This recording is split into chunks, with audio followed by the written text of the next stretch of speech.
Hello everyone. आज हम करने वाले हैं पोरीफेरा। इसके हम जनरल कैरेक्टर्स एंड एग्जांपल्स वगैरह देखेंगे। जो हमने एनिमल किंगडम शुरू कर रखा था तो उसका पहला लेक्चर मैंने कराया था प्रोटोजोआ का, ठीक है। अब ये सेकंड लेक्चर है जिसमें मैं पोरीफेरा कराने वाली हूँ, ठीक है।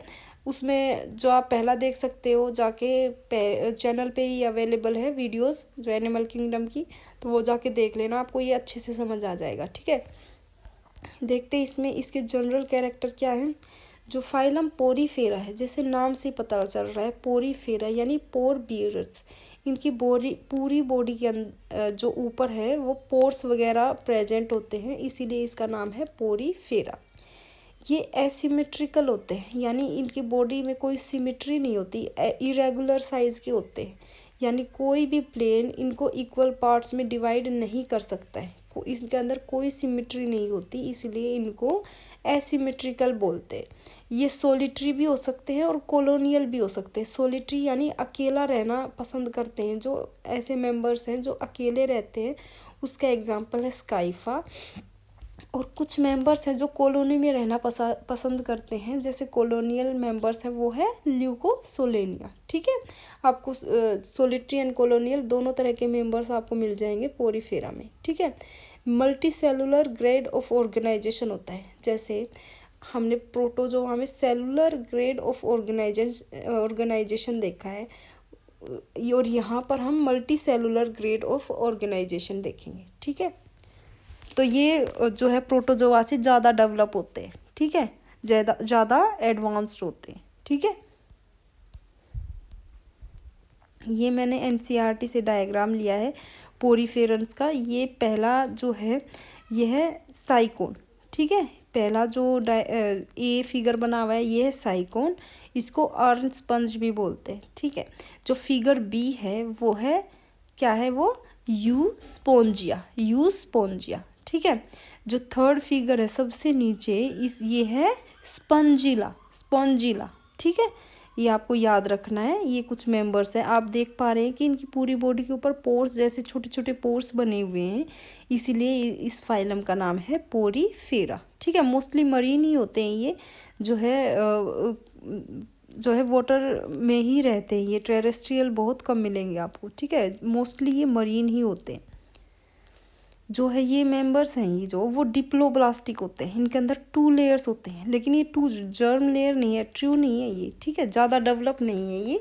इनके अंदर 2 लेयर्स होती हैं, outer layer and inner layer. जो आउटर लेयर है उसको पिनेकोडर्म बोलते हैं, ठीक है। आउटर लेयर को पिनेकोडर्म बोलते हैं, जो कि पिनेकोसाइट से बनी हुई होती है, ठीक है।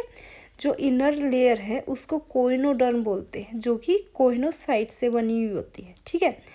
जो इन दोनों लेयर्स है इनके बीच में एक नॉन सेलुलर जिलेटिनस मटेरियल जैसा मिलता है, इसको मीजेनकाइम या फिर मीजोहाइल बोलते हैं, ठीक है। जो बॉडी कैविटी होती है पोरीफेरन्स के अंदर उसको स्पॉन्जोसील या फिर पैरागैस्ट्रिक कैविटी बोलते हैं, ठीक है। जो पोरीफेरा है इनका एक और नाम है स्पंजिस भी है, तो इनको स्पंजिस भी बोलते हैं, ठीक है। क्योंकि ये जो एग्रीगेशन है इनके अंदर, जो सेल्स का अरेंजमेंट है वो बहुत लूज होता है, ठीक है। मतलब ये अपना साइज आप इसको बिल्कुल हार्ड नहीं पाओगे, ठीक है। ये इनके अंदर जो सेल्स हैं वो लूजली अरेंज्ड होती है स्पंज जैसे, ठीक है। तो इनका एक और नाम स्पंजिस भी है। तो इनकी जो बॉडी कैविटी होती है ना उसको स्पंजोसील बोलते हैं, ठीक है। बॉडी कैविटी को स्पंजोसील बोलते हैं या फिर पैरागैस्ट्रिक कैविटी बोलते हैं। आगे बात समझ में। जो स्पंजोसील है वो कोइनोसाइट सेल से लाइंड होती है। जो स्पंजोसील है उसके अंदर इनर साइड कौन सी सेल होती है, कोइनोसाइट सेल्स होती है। इन्हीं सेल्स को फ्लैजिलेटेड सेल्स भी बोलते हैं। जो फ्लैजिला टाइप स्ट्रक्चर मिलती है इन सेल्स के ऊपर, तो इनको फ्लैजिलेटेड सेल्स बोलते हैं। और इनको क्या बोलते हैं, कोलर सेल्स भी बोलते हैं, ठीक है। इतने सारे नाम बता दिए मैंने, ठीक है, ध्यान रखना है। जो बहुत इम्पोर्टेंट जो आपसे पूछा गया पोरीफेरा का सिर्फ एक कैरेक्टर सबसे इम्पोर्टेंट है, पोरीफेरा का एक कैरेक्टर बता दो जो सबसे इम्पोर्टेंट है, तो वो कैरेक्टर है वाटर कैनाल सिस्टम। पोरीफेरन्स के अंदर वाटर कैनाल सिस्टम पाया जाता है, ये बहुत बार क्वेश्चन आ चुका है, आपको याद रखना है। अब दूसरी बात, आपको कंफ्यूज नहीं होना है वाटर कैनाल सिस्टम में और वाटर वस्कुलर सिस्टम में, ठीक है। जो वाटर कैनाल सिस्टम है वो पोरीफेरा के अंदर पाया जाता है। जो वाटर वस्कुलर सिस्टम है वो इकाइनोडर्म्स के अंदर पाया जाता है। आपको कंफ्यूज नहीं होना है, ठीक है। For excretion, respiration and digestion water canal system is very helpful. मतलब जैसे वाटर कैनाल सिस्टम यानी पानी का शरीर के अंदर आना और बाहर जाना, ठीक है। वाटर कैनाल सिस्टम का यही काम है। जब पानी शरीर के अंदर आएगा तो उसके साथ कुछ फूड पार्टिकल्स भी आएंगे, तो उस फूड पार्टिकल से इनका गुजारा हो जाएगा, जो ये ऑर्गेनिज्म है पोरीफेरेंस है। और इनको जब वो पानी बाहर जाएगा तो ये एक्सक्रीशन में भी हेल्प करते हैं, क्योंकि जो इनके पास एक्सक्रीटरी मटेरियल है तो उस पानी के साथ इसको बाहर भेज देते हैं और इनका एक्सक्रीशन भी हो गया। और रेस्पिरेशन का देख लेते हैं। देखिए जब वाटर अंदर आएगा उसके साथ कुछ गैसेस भी आएंगी, तो इनका रेस्पिरेशन का भी काम चल गया, ठीक है। एक ही वाटर कैनाल सिस्टम से इनके इतने सारे काम हो गए, एक्सक्रीशन, रेस्पिरेशन एंड डाइजेशन, ठीक है। तो वाटर कैनाल सिस्टम इनके अंदर बहुत इंपॉर्टेंट रोल प्ले करता है, ठीक है। फिर है body pores, many small pores. इनकी बॉडी के ऊपर खूब सारे छोटे छोटे पोर्स प्रेजेंट होते हैं, इनको ओस्टिया बोलते हैं, which is responsible for the inlets of water. मतलब वाटर के इनलेट के लिए रिस्पॉन्सिबल होता है। इन छोटे छोटे पोर्स से पानी शरीर के अंदर आता है, ठीक है। इनको बोलते हैं ओस्टिया। अब एक लार्ज पोर्स भी प्रेजेंट होता है इसके अंदर, उसको बोलते हैं ओस्कुलम। इसकी हेल्प से वाटर बाहर जाता है। ओस्टिया एंड ओस्कुलम आपको याद रखना है। ओस्टिया से इनलेट होता है वाटर का और ओस्कुलम से आउटलेट होता है, ठीक है। डाइजेशन जो है वो इंट्रासेलुलर है, ठीक है। वाटर कैनाल सिस्टम के टाइप देख लेते हैं। 3 तरह का है, ascon type, sycon type and leucon type.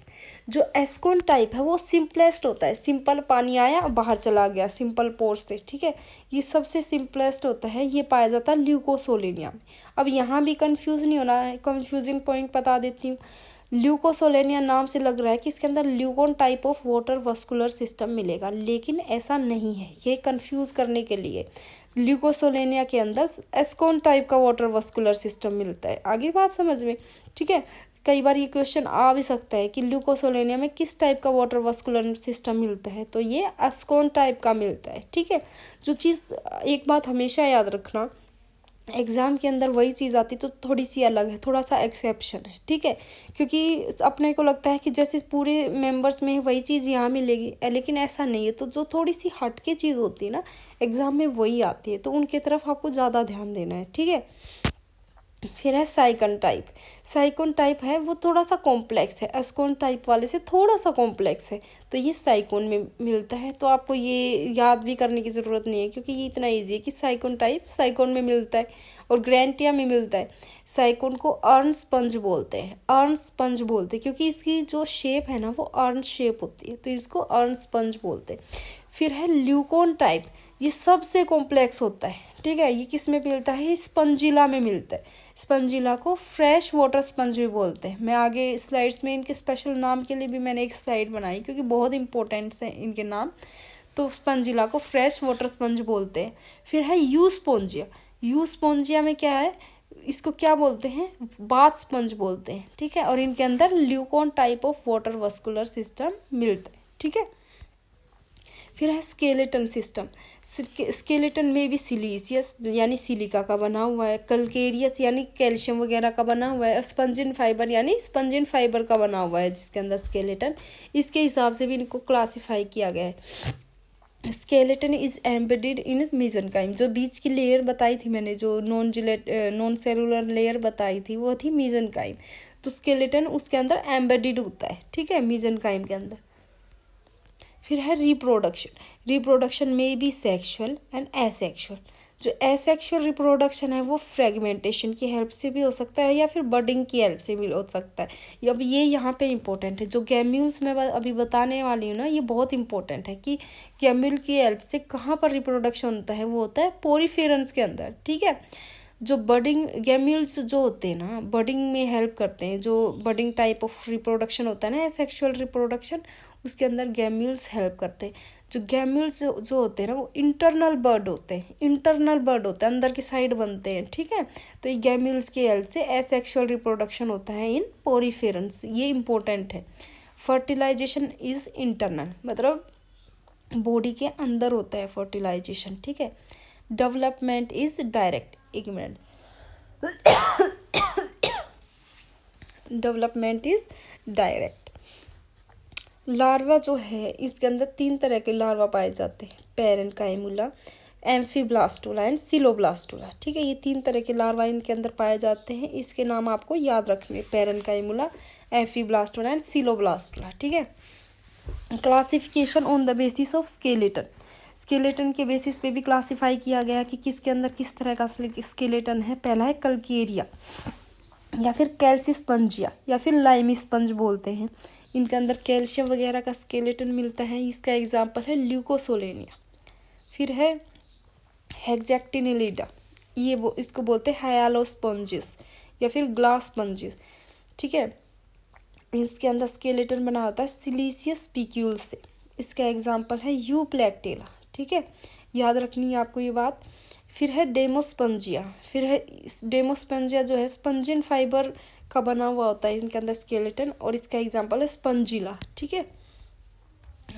और मैंने बताया था ना कि जो नाम है इनके ये बहुत इंपॉर्टेंट है, कई बार सीधा नाम से क्वेश्चन आ जाता है स्पंजिस का, तो ये आपको याद रखने।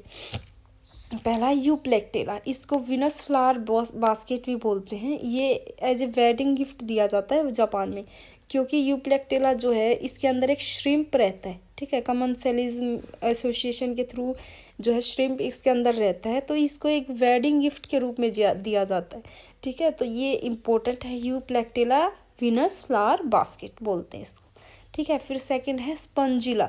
स्पंजिला का एक और नाम क्या है, फ्रेश वाटर स्पंज। एग्जाम्पल बहुत इंपॉर्टेंट बता रही हूँ मैं, ये सीधे क्वेश्चन आए हुए हैं एग्जाम में, ठीक है।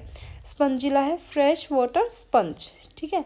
फिर है यूस्पोंजिया, यूस्पोंजिया को बोलते हैं बाथ स्पंज, यूस्पोंजिया को बोलते हैं बाथ स्पंज।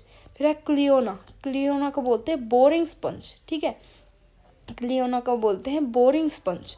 फिर है जो है चिलियोना, इसके बाद है चिलियोना, ये डेड मैंस फिंगर बोलते हैं इसको, ठीक है, क्योंकि इसकी शेप जो है एक जैसे कटा हुआ हाथ होता है ना, उसकी फिंगर्स वगैरह होते हैं, वैसे ही शेप होती है इसकी, इसलिए इसको डेड मैंस फिंगर बोलते हैं, ठीक है, इसकी शेप ऐसी होती है। फिर है हायालोनेमा, ये ग्लास रोप स्पंज है, ग्लास रोप स्पंज किसको बोलते हैं, हायालोनेमा, ठीक है। फिर है फेरोनिमा, फेरोनिमा को बोलते हैं बॉल स्पंज, ठीक है। ये नाम इम्पोर्टेंट है, एक बार फिर कह रही हूँ और आपको याद रखने, ठीक है।